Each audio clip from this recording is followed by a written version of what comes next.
Hi everyone, and welcome to the Wedding School YouTube channel. Now, today I thought we'd chat about venue searching. So choosing your venue is the most important part of the planning process. It determines so many facets of your day, one being your budget. Now, approximately 1/3 of your budget will be spent on your venue hire, your food, and your beverages. So it's really important to get this decision right. And also your look and feel. Now, with our couples, we don't even look at styling until the couples have chosen a venue. It is, though, really difficult during these times and with these restrictions to search for a venue and also view a venue. But many spaces, particularly in Brisbane, are creating virtual tours. So you can sit back and in the comfort of your home, view the venue space by space, room by room, and then perhaps jump on a Zoom call with the coordinator and ask all sorts of questions and details. Things to consider and questions to ask your coordinator are things like, what are the venue inclusions? Like, does it include all the furniture, the cutlery, the napkins? I know it seems like a really basic thing to ask, but if they don't have furniture that you want, that you will need to bring that in, and often that is quite costly. Another thing to ask is whether with beverages, whether it's BYO or you have packages, or you can do a consumption type style. So that's an important question. And also catering, do they have on-site caterers? Can you bring in your own catering? That's a really good question to ask as well.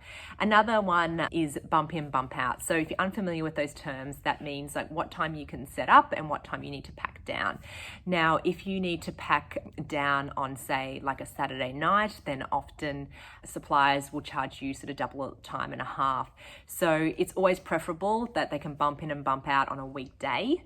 I know that's not always the case, but it's good to know at the beginning of the process so you can budget for that. With the current travel bans in place, it is going to be difficult, particularly in the later half of this year, to include any family members and friends that are overseas. But what you can do is live stream, your ceremony and perhaps also your reception, so they feel that they're included. There are many free sort of streaming software available, but also there are audiovisual companies that have created these great packages to choose from. Now, what's hot in venues? Well, the last couple of years we've seen unique spaces as one of our couples' top venue choices. So we're seeing blank canvases like warehouses, art galleries, museums, rooftops, inner city wineries. It's all about, for our couples, is choosing a space that really reflects them as a couple. So it's really nice to know that we have so many choices and so many options available.